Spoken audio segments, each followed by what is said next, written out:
ഈ കൊച്ചറക്കന് കാട്ടിന്ന് ഒരു നീല മുട്ട കിട്ടാണ്. ഇവനും അതെടുത്തോണ്ട് അവന്റെ വീട്ടിലേക്ക് വരാണ്. പെട്ടെന്ന് ഈ മുട്ട പൊട്ടി അതിന്റെ ഉള്ളിൽ നിന്ന് ഒരു നീല ഡ്രാഗൺ പുറത്തു വരാണ്. ഈ കൊച്ചറക്കന് ഈ ഡ്രാഗണെ ഭയങ്കര ഇഷ്ടമായിട്ട് അതിനെ തൊടാൻ പോവാണ്. പക്ഷെ ഈ ഡ്രാഗണെ തൊട്ടുടനെ ഇവന് ഷോക്ക് അടിച്ചിട്ട് ബോധവും പോയി. നെക്സ്റ്റ് മോർണിംഗ് ഇവൻ എണീറ്റ് നോക്കുമ്പോ ഈ ഡ്രാഗൺ ഇവന്റെ മേത്ത് കിടന്ന് ഉറങ്ങണതാണ് കാണുന്നത്. ഇവന്റെ കയ്യിലാണെങ്കിലും ഒരു ഡ്രാഗൺ മാർക്കും ഉണ്ട്. അത് കഴിഞ്ഞിട്ട് ഈ ഡ്രാഗൺ വിശന്നിട്ട് അവിടെ കിടന്ന് ചാടാണ്. ഇത് മനസ്സിലാക്കിയിട്ട് ഇവൻ ഒരു കവറിൽ മിൽക്ക് നിറച്ച് അതിന് കൊടുക്കാൻ നോക്കാണ്. പക്ഷെ ഇതിനാ പാല് വേണ്ടാത്തോണ്ട് ആ പാലിന്റെ പാക്കറ്റ് പൊട്ടിച്ച് താഴെ കളയാണ്.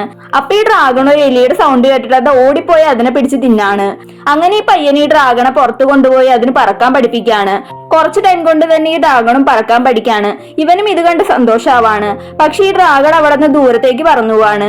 ഇത് കണ്ടിട്ട് ആ പയ്യൻ ഈ ഡ്രാഗൺ ഇനി തിരിച്ചു വരൂലെന്ന് വിചാരിക്കാണ്. ഈ ഡ്രാഗൺ പറക്കണേന്റെ ഇടയ്ക്ക് ഭയങ്കരമായിട്ട് വലുതാവാണ്. അപ്പം തന്നെ ഇവന്റെ കയ്യിലുള്ള ഡ്രാഗൺമാർക്കും തിളങ്ങാൻ തുടങ്ങാണ്. പെട്ടെന്ന് തന്നെ ഈ ഡ്രാഗൺ ഇവന്റെ അടുത്തേക്ക് തിരിച്ചു വരാണ്.